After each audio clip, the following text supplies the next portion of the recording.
उग्रसेन के पुत्र जमने जी ने जब राज्य का भार संभाला तो मांडे जी को राज्य मंत्री पद दिया। मांडे जी ने मांडलगढ़ बसाया। मांडे जी के दो पुत्र हुए, हरिराम जी और जयराम जी। हरिराम जी ने एक खूंखार शेर का शिकार किया, जिससे खुश होकर अजमेर के महाराज ईसर जी ने उनका विवाह पीपावंत नगरी के राजा जगजीत मणोधार की बेटी लीला सेवड़ी से करवाया और बदनौरा तहसील की जागीर बेटी। संवत 887 में हरिराम जी के घर में बाघ जी ने जन्म लिया। उनका शरीर मनुष्य जैसा और मुख बाघ जैसा था, इसलिए उन्हें बाघ जी कहा गया। बाघ जी के 6 गोत्र की 12 रानियां थी, जिनसे 24 पुत्र पैदा हुए, जिन्हें बगड़ावत कहा गया। इन बगड़ावत वीरों को घेरो घेरो चौंसलो जापे चढ़ी मूलक लटरान, इनका वध ने ले लिए इन वीरन के प्राण। रानी जयवंती की शादी होते ही राजा दुर्जन साल और बगड़ावतों में बैर हो जाता है। राजा दुर्जन साल रानी जयवंती के माध्यम से सारे बगड़ावतों को मरवा देता है। गोठन में नेहा भोजा के महल दीवारें शून्य हो जाते हैं। माँ भवानी साडो अकेली रह जाती है, नापा ग्वाल रह जाता है। तो माँ भवानी साडो हीरा दासी से किस प्रकार से कह रही है भैया, चौपाई के माध्यम से बताइए।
जहां माला श्री डोंगरी पर मां भवानी साडो उस पार ब्रह्म परमेश्वर का भजन कर रही थी।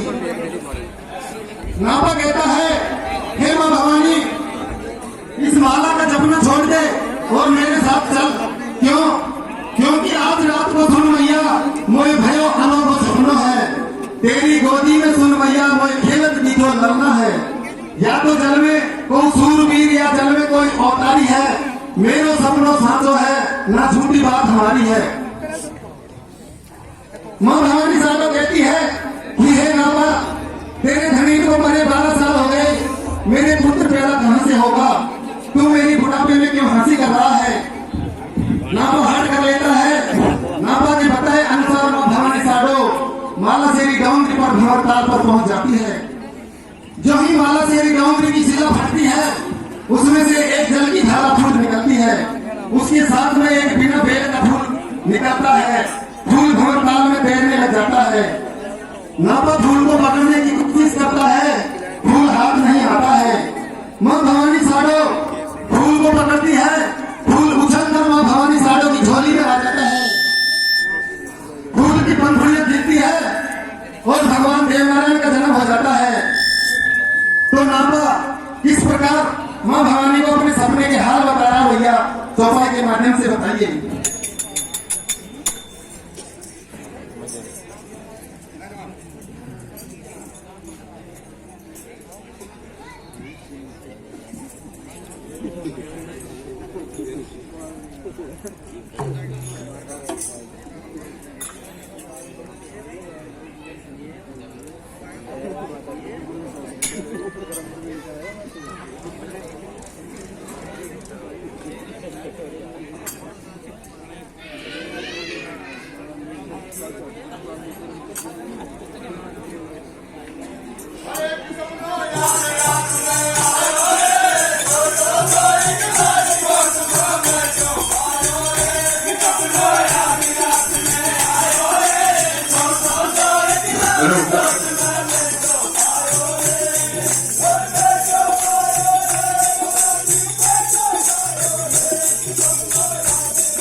आप वेट करें।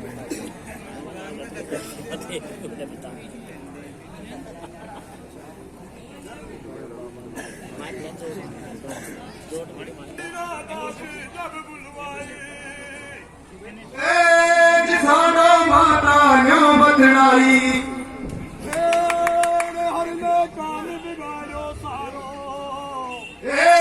खोटो कर्म निकलियो मारो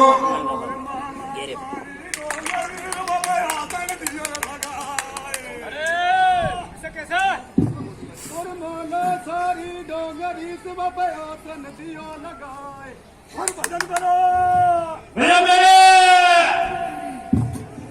और भजन करो भगवान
कैसे अपशगुन हो रहे हैं भैया।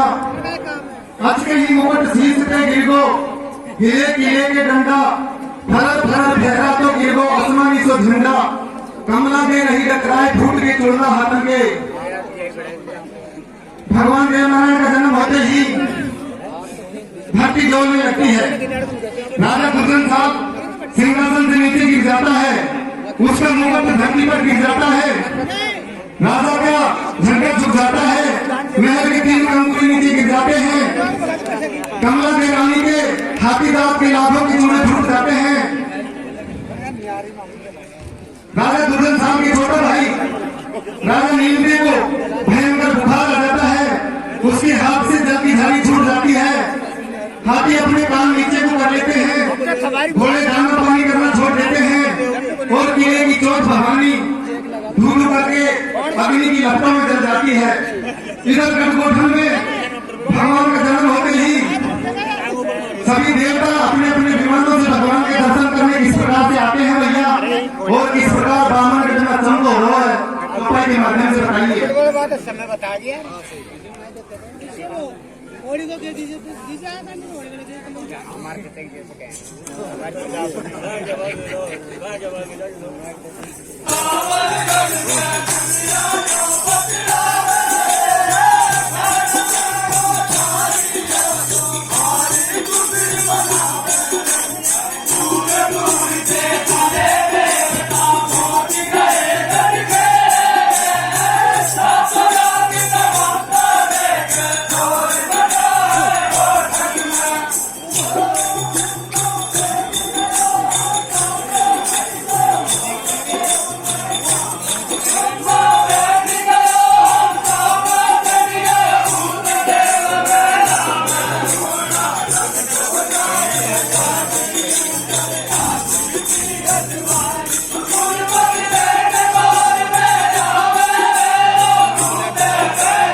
वो झूला झूला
अकुल होते ही राजा दुर्जन साहब पंडित को बुलवाता है और पूछता है कि महाराज मुझे ये अपशकुन क्यों हो रहे हैं, इसका कारण बताइए।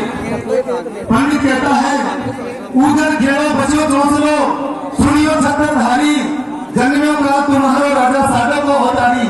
हे राजन, तुम्हारे दुश्मन साडो के घर पुत्र पैदा हो गया है, लाल को जाके मरवाइयो तेरे मिट जाए सभी कलेश। और क्या बोला, आकर बेग पिता को ले ले को साडो को होतारी। और क्या बोला, राजा अपने दूध पठाओ जल्दी दुश्मन को मरवाओ तोड़े को गजरान तुम्हारी। ऐसा जन्मियों है बलधारी वीर वंश को खोने को साडो को होतारी। प्यारे श्रोता बंधुओं, अपने दूतों को भेजता है, दूत नाना प्रकार के भेष बना करके मां भवानी साडो के यहाँ पहुंच जाते हैं। भगवान देवनारायण को मारने की कोशिश करते हैं, प्रयास में सफल नहीं हो पाते हैं। मां भवानी साडो जल भर के आती है, घर का हाल बेहाल देखती है तो कहती है, मन में क्या विचार कर रही है, क्या सोच विचार कर रही है भैया, रंग मेले में चौपाई के माध्यम से बताइए।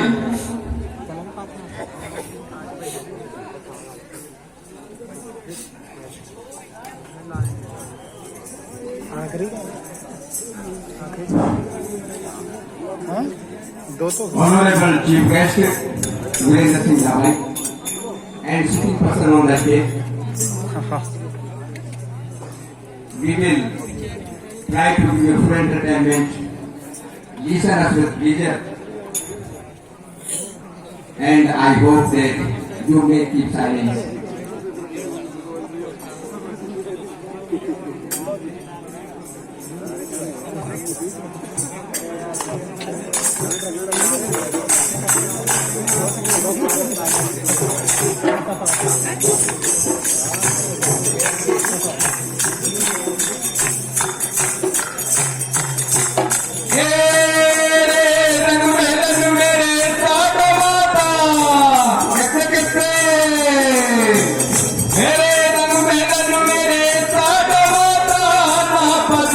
तेरा